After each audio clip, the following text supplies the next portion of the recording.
Chris threw his torso backwards in one swift movement, dodging a piercing blow from Krauser's knife. Then he tried to counterattack, but Krauser was quicker and threw the knife into his hand, attempting to slash a blow to Chris's stomach, which he dodged back. Krauser quickly stepped forward and tried a vertical attack from below, which Chris dodged again. Not letting Redfield's counterattack, Krauser threw himself at his opponent, hitting him with a body slam that pushed him back towards and tried to drive his knife into Chris's eye. Chris grunted as he felt his back being pressed against the wall, but put his arm around against Krauser's forearm, preventing the blade from piercing his right eye. The two men stared at each other angrily, and Krauser smiled proactively. "What's the matter, Redfield? Scared?" Chris grunted angrily, and in response he shoved Krauser's forearm down and hit him in the nose with a hard headbutt, temporarily stunning the man. Then he elbowed his opponent in the face and kicked him in the stomach, causing the ex-military man to stagger backwards a few steps. Chris quickly grabbed his pistol and aimed. However, Krauser turned his body and landed a kick on Chris's arm, knocking the pistol aside. "They didn't teach you that knives work best in close combat," Krauser said, striking Chris again, who blocked the attack by holding the man's arm. Quickly, Krauser spins his body again and hits Chris in the face with the back of his fist, causing the man to stagger a few steps back with a grunt of pain. Super strength. Chris felt one of his teeth soften, but his vision blurred slightly. However, he recovered quickly and reached for his machete. The blade was black and rather long. He had gotten that machete a few years ago. Krauser smiled slightly in advance, and Chris tried the piercing attack, which Krauser deflected by throwing his torso to the side and countered it with a low cut. Chris widened his eyes slightly and dodged as he threw his body backwards, but grunted in pain as he felt his thigh being cut. Krauser advanced again and tried to pierce Chris's neck, who in turn dodged by ducking and throwing his torso to the side, opening a small window for him to try and pierce Krauser in the stomach. However, the ex-military man dodged by throwing his torso to his side and pushed Chris's arm against him in an attempt to make him lose his balance. However, Chris used the momentum of the movement to rotate his body and tried to attack Krauser again, who defended by rotating Redfield's attack to the side. "What a disappointment, Chris. Not what I expected, but I guess I was foolish to think that BSAA's best shooter was a decent knife fighting," Krauser teased, circling Chris at a slow pace, who began to do the same. "And I expect you to become a freak for selling yourself that way. But is that all you can do? Hit a little harder? Run a little faster? Oh look, I'd ask for a refund," Chris teased back, and Krauser laughed slightly before attacking him again. Chris dodged and counterattacked in an attempt to pierce Krauser's neck, but Krauser dodged by ducking. Chris didn't let him counterattack, and turning the machete in his hand, he tried to stab Krauser in the back, who in turn turned his body and walked away a few steps. Chris admitted that knife fighting was not his specialty. However, he was known for something similar. Krauser turned the knife in hand and making an averted grip and tried to side thrust. However, Chris sidestepped quickly and reacted. Before Krauser could put his arm back, Chris grabbed him by the forearm, preventing him from moving it away. Then he punched Krauser in the face, followed by a straight left. Krauser grunted in pain and tried to counterattack, but Chris sidestepped aside and landed a right hook to the ex-military man's chin. Krauser grunted again and took a step back, landing a kick to the side of Chris's body, who also grunted when he was hit. However, he grabbed Krauser's leg, preventing him from moving away. Krauser in turn jumped up, and his other leg tried to kick Chris in the head, but the man dodged as he crouched down and punched Krauser in the kidney, making the man cringe in reflex. Letting go of the man's leg, Chris positioned himself behind Krauser and grabbed him around the waist. Chris grunted as he lifted Krauser off the ground and threw him backwards, performing not a quite perfect, but certainly devastating suplex. Krauser grunted loudly as he felt his head hit the ground, and then a groan of anger escaped his throat as he quickly got up, landing a kick to Chris's stomach, causing the man to roll backwards and stand up, with his hand on his stomach. Even with the tactical vest, he could still feel the force of the blow. Nevertheless, he smiled proactively. He may have not been the master of knife, but no one in the BSAA had managed to defeat him in one-on-one combat. He got into position, both circling each other. Chris spat beside him as he fought. So far he had managed to hold his down in that fight. However, he had a strong feeling that he could tire out faster than Krauser. In other words, he had to end the fight as soon as possible. And to do that, he had to take the knife away from Krauser. He was too dangerous with that blade, and Chris didn't want to risk being pierced every time he made a move. Krauser took a step forward, and Chris took one back, the two of them staring at each other. Krauser then threw the knife in the direction, and Chris's eyes widened slightly, dodging the blade as he threw his body to one side.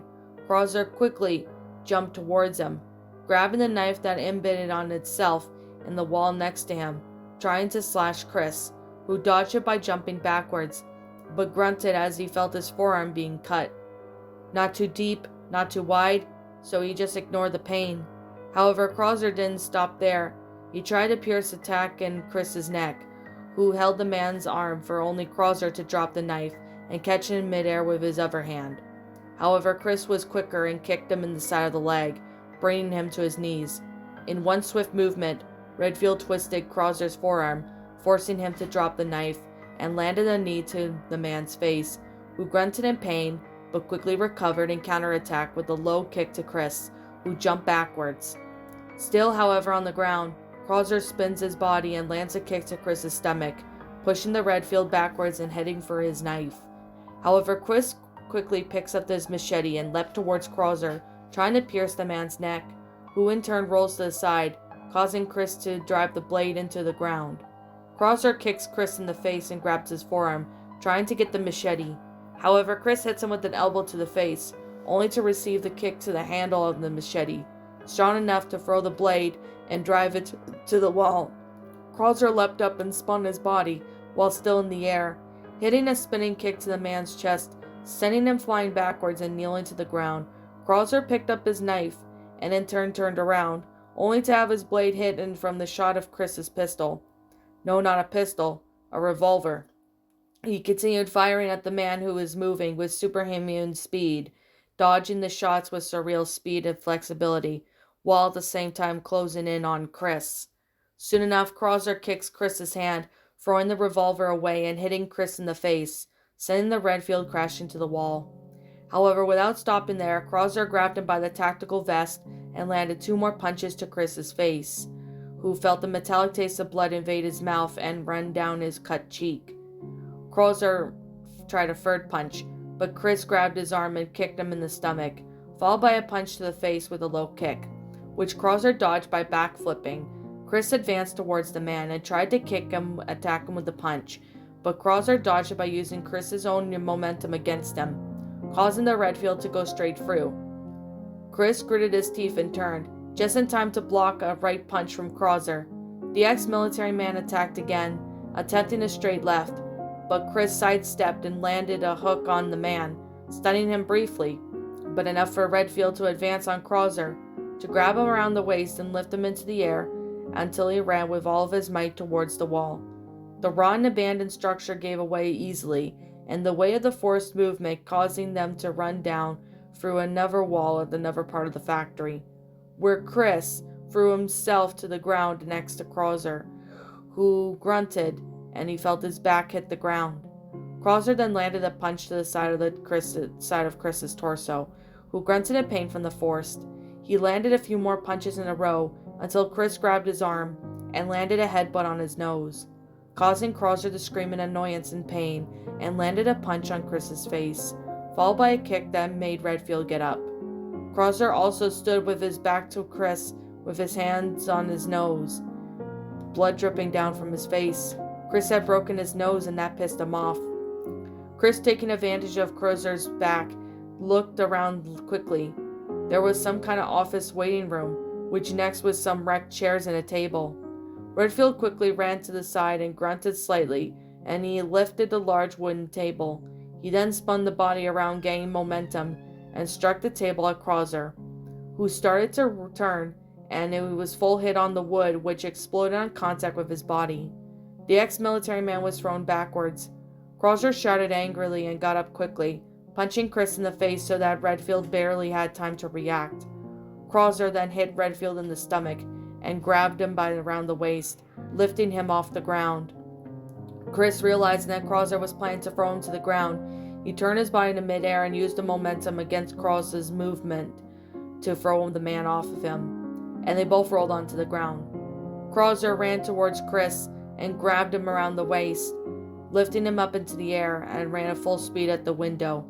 Chris knew what he was planning to do and began to land punches to the side of Krauser's torso, as well as elbows on his back, but nothing slowed the man down, and Chris grunted loudly in pain as he felt it back up the window and hit the concrete on the floor.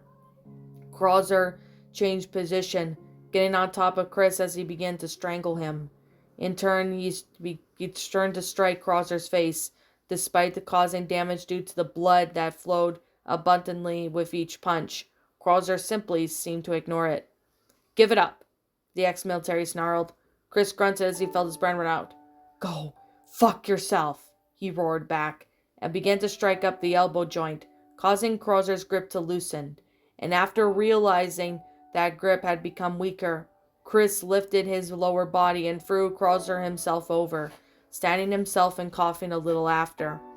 Both men were panting and were soon bleeding from their wounds. They were getting up at almost at the same pace. They looked at each other with a certain fierce gray gaze for some time, until Krauser simply somersaulted backwards, and an incredible impossible for an ordinary human. He watched Chris from the roof from a nearby building. "What the fuck?" Chris snorted in defiance. "I didn't know you were the cowardly type, Krauser, running away from the fight. I thought you knew better than that." Krauser made a disdainful face. "I underestimate you, I admit it," Krauser said. He soon began to grunt as he raised his left arm. Chris saw the mutation take place before his eyes. The muscle in Krauser's arms began to twitch. His veins turned red and bulged as abnormal amount of mass was created, and soon Krauser's left arm became that of a sturdy, long stake, protected by a sharp blade of bone. The sharp tip of his arm was long and slightly curved, similar to a licker's claw, but much larger. "You're dead, Redfield," Krauser growled, and Chris shook his head. "Poor bastard," he whispered, with a certain regret. Despite his consistent intrigues with Krauser, he respected him as a soldier. Well, that would have to wait. He has something else to worry about, and this time it was hand-to-hand combat. That wouldn't be enough. He would have to get his weapons back, and to do that he would have to get an opening. Claire leant backwards in a hurry as she fired non-stop with the shotgun. A constant kick that left her arms slightly numb. Her body had suffered considerable damage that day, and she wasn't talking like her fucked up leg or anything like that, but rather her mind. Neil's mutated form roared and ran towards Claire, who gritted her teeth and widened her eyes slightly as she saw the creature her boyfriend had become raised due to its huge arms crush her. Ignoring the pain on her leg, she leapt away with all of her might, jumping a few meters to the side. Not as far as she imagined, but the situation she was in, it would have to do. Neil roared again as his mutation was completed. He had tripled his normal size. His body mass had grown exponentially. Bone spikes began to appear on his left arm, while his right arm stretched almost to the ground. His hand through his fingers became free. Claire had no doubt if she were grabbed by that arm, it would be extremely easy to crush her. On his chest, the yellow eyes seemed to stare deep into Claire's soul. Neil then turned and grabbed a huge tank next to him, pulling the huge object out of the ground with extreme ease. Electricity practically exploded from the ground when the lights went out, and the monster threw the huge tank towards Claire with great ease. Redfield ducked and grunted slightly from the impact of the loud noise of the explosion behind her. She couldn't stay there. She didn't know if she could defeat Neil in this state, but at the moment things didn't seem to be going her way. On the ground shook as Neil approached, quickening the steps the closer he got. Claire took 2 grenades from her tactical vest and threw them towards Neil. The grenades exploded, halting the monster's advance, giving her time to limp towards the door, and she had to get out of this place. As she limped and reloaded her shotgun, hearing Neil approaching a few moments later. Claire went through the door and up a few steps up the staircase. Before she could climb any further, the concrete wall broke behind her. The whole place seemed to shake, and Claire fell to the ground, feeling chunks of concrete kick the side of her body. She turned to Neil, who raised his huge arm to crush her again. The woman gritted her teeth as she rolled to her side, grunting as she felt the metal ladder destroy her and her crushing to the ground. Ignoring the pain, she raised her shotgun and fired into the eyes of Neil's chest, causing the monster to roar and stagger a few steps back, then put a huge right arm right in front of his eye in his chest as a form of protection. Claire put the shotgun on her back and picked up a rifle, unloading the magazine completely. Neil roared again and tried to counterattack her once more, a punch that would break all of her bones and probably shatter her internal organs. Claire dodged as she ducked and grimaced as she saw the concrete being destroyed with some ease. He had some kind of tyrant mixture in the G-virus, quickly with the incredible destructive power. The woman stood up and jumped onto that part of the staircase that hadn't yet been destroyed, pulling her body up shortly after, throwing her last grenade at Neil's feet. As she climbed the ladder, she heard and felt the metal creak underneath the weight of Neil, who had gaze fixed on her. Claire managed to climb onto the last rung of the ladder that got out there as quickly as she could, running as fast as she could, while reloading her weapons, however. As expected, she wouldn't make it very far, and shortly afterwards, the iron door of the concrete wall were thrown violently in her direction. Neil stood up and leapt towards her, who could only roll to the side to avoid being crushed by the monster's huge arms. She crawled backwards while shooting at Neil, who again put his arm in front of his chest for protection. Neil raised his arm and began to crush her, but Claire was quicker and backflipped, getting to her knees and unloading the shotgun's magazine to the creature's chest. She roared loudly in pain and horizontal with the huge right arm. However, she was quicker and dodged the attack by jumping over it. As she landed, she grunted in pain as she felt her stricken leg and ended up losing her balance, which at this point Neil landed a hook on her small body, and all Claire could do was, before being put down, was her arms right in front of her body as a form of protection.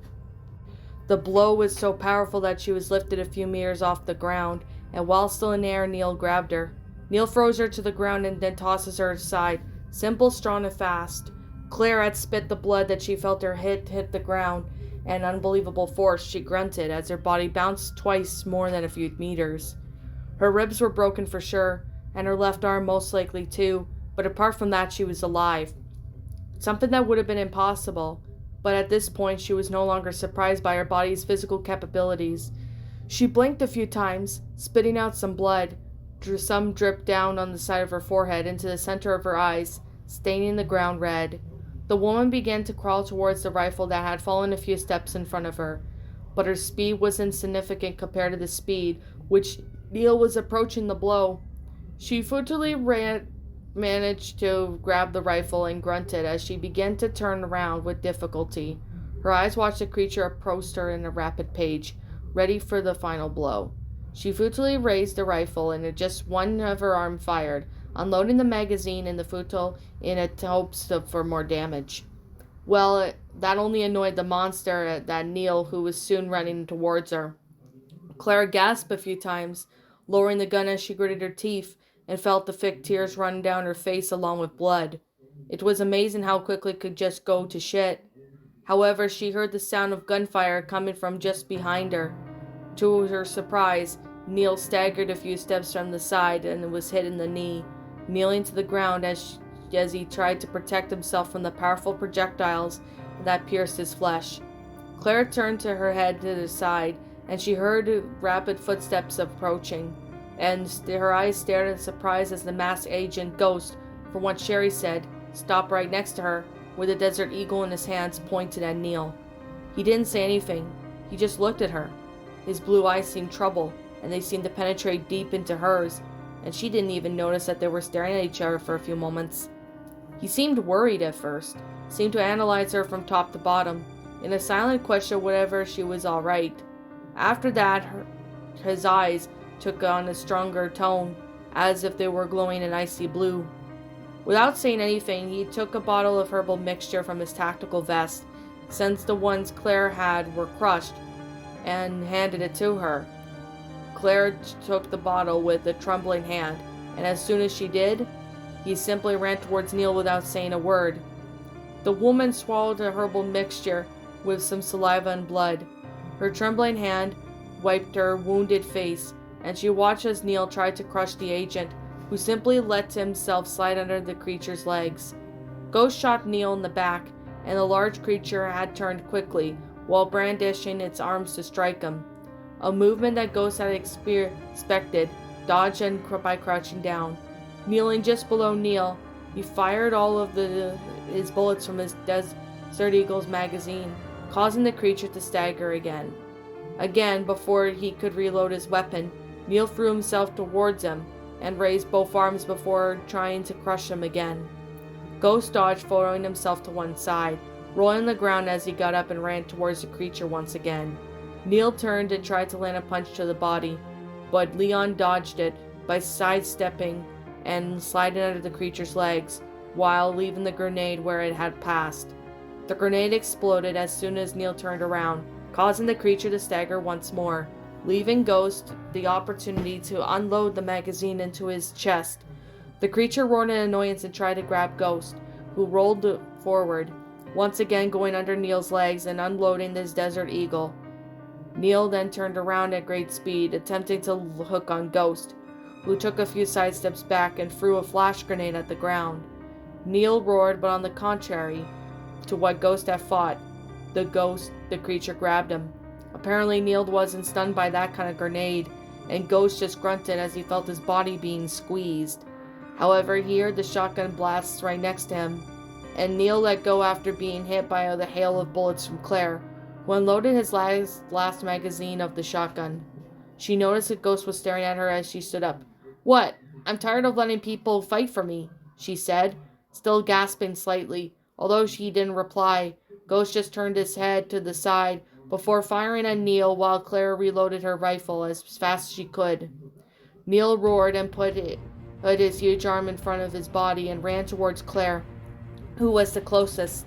However, Ghost interrupted his attack with a Desert Eagle and climbed on the side of Neil's body, kneeling on the creature's shoulder. Neil began to struggle as he pulled the Ghost off of him.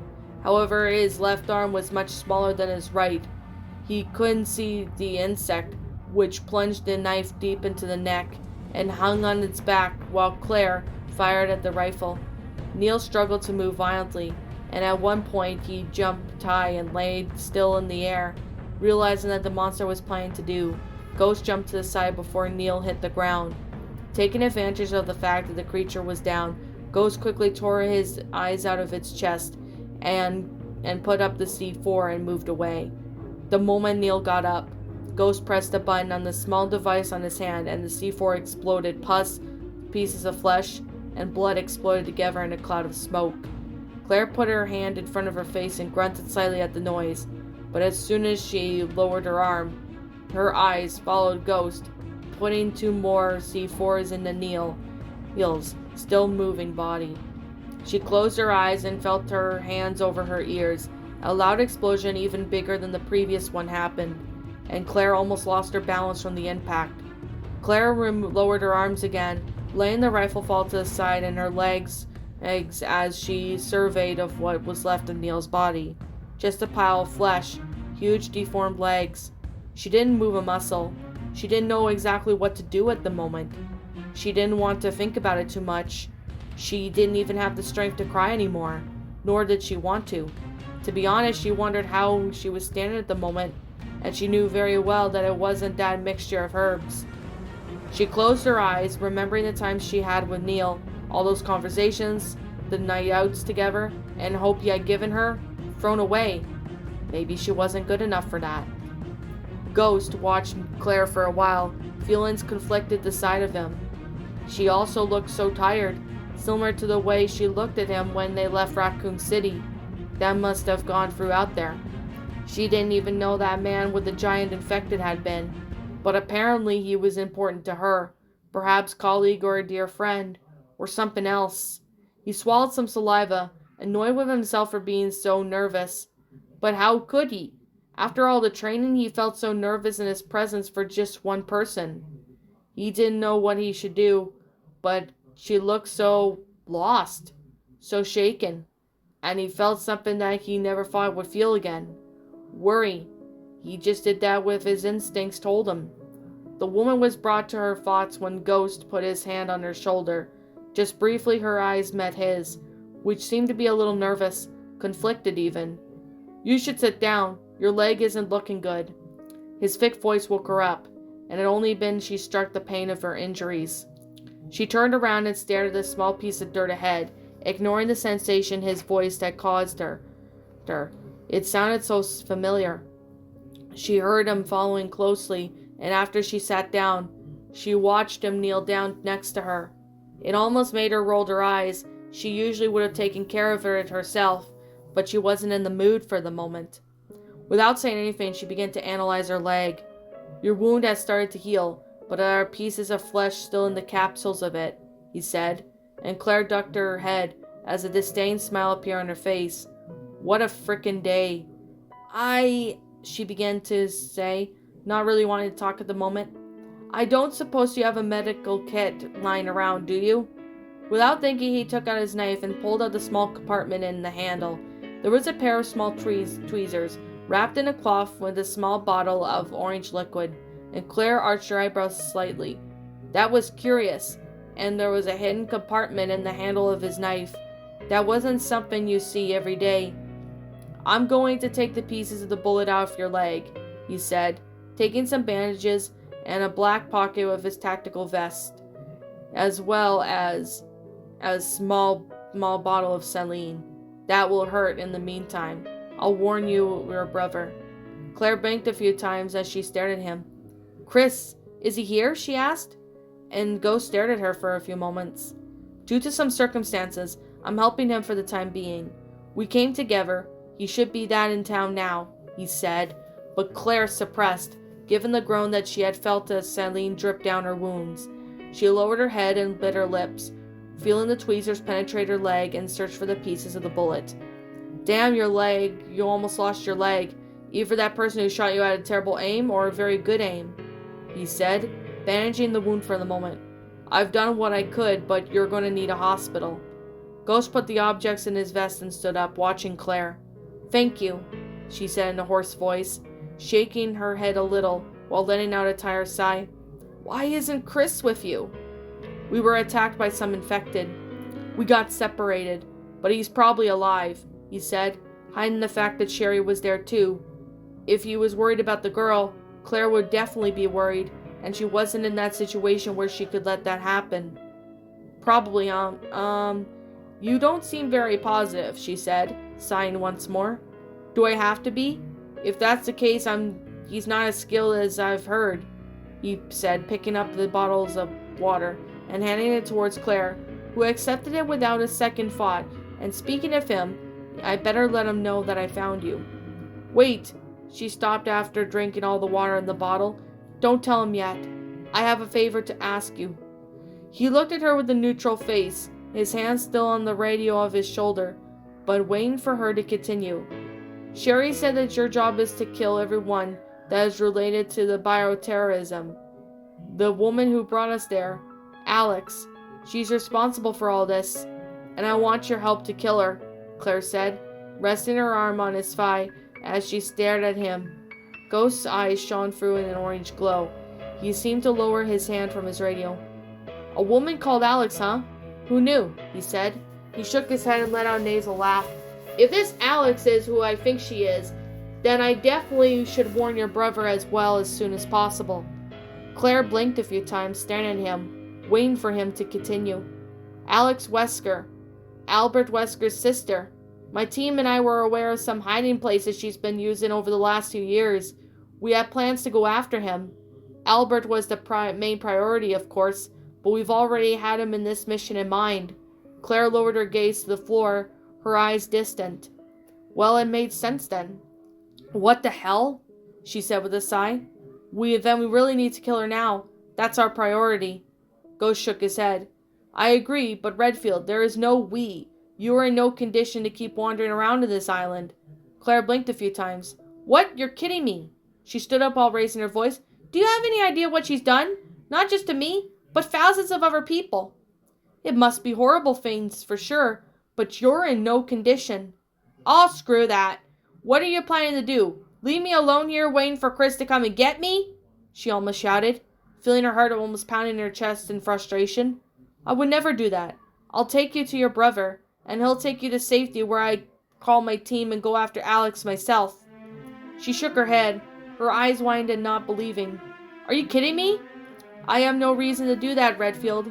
As Sherry already told you, that is my job, and by going after Alex, I'm doing what I was created to do.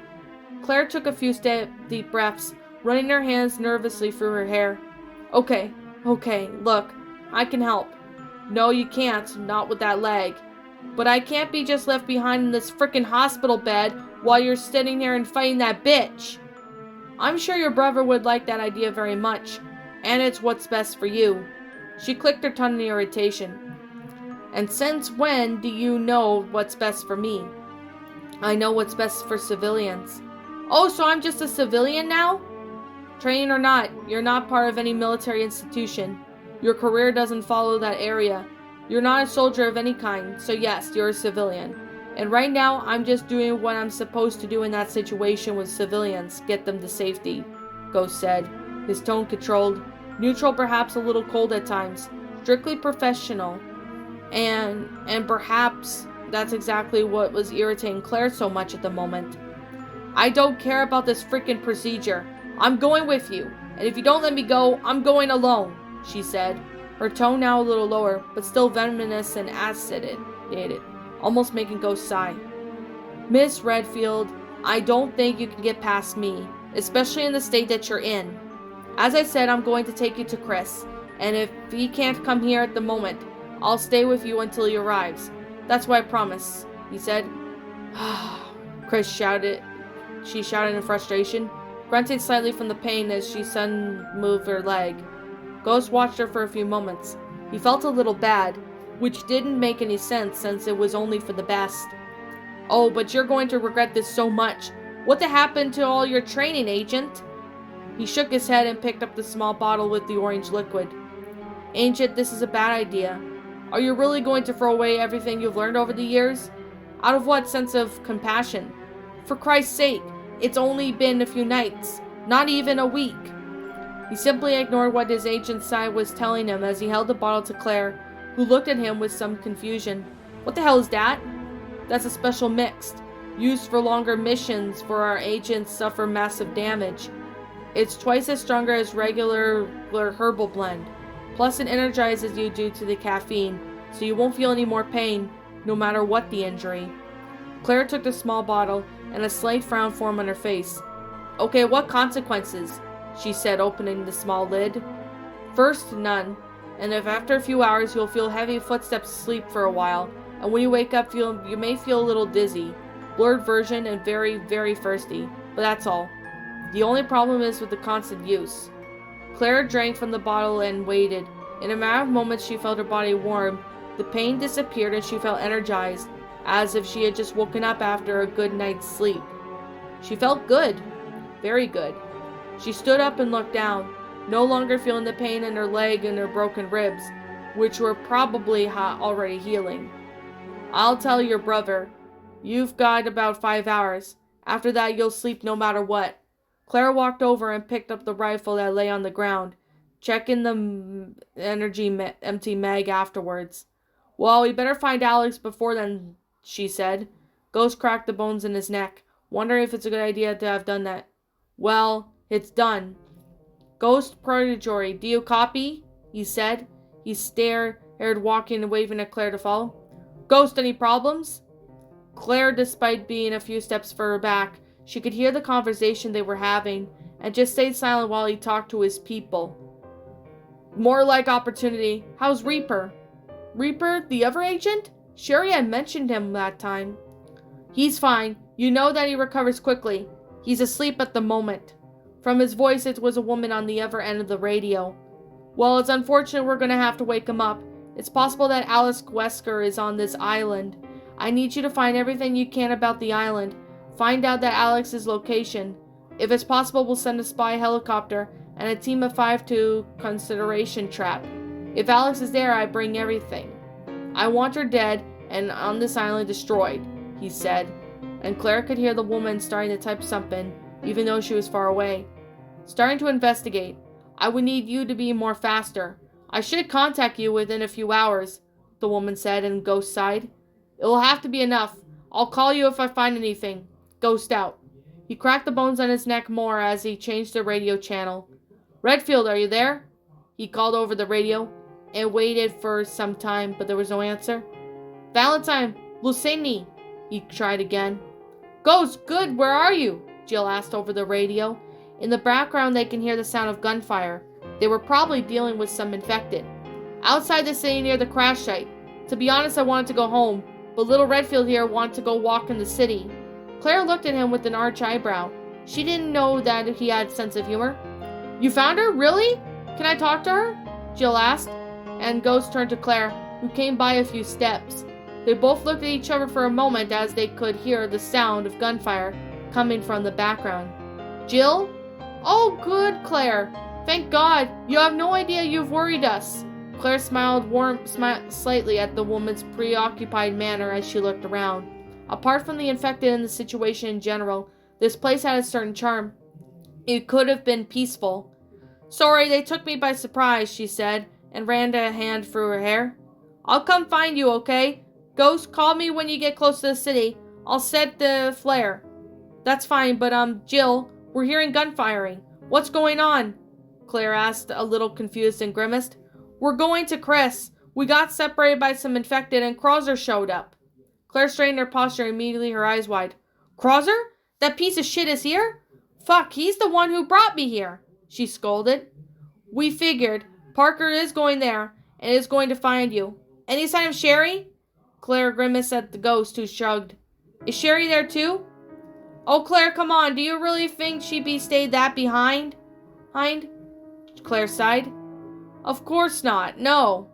Anyway, she's going to see the flare too. We'll meet up in a bit, Jill said, ending the conversation.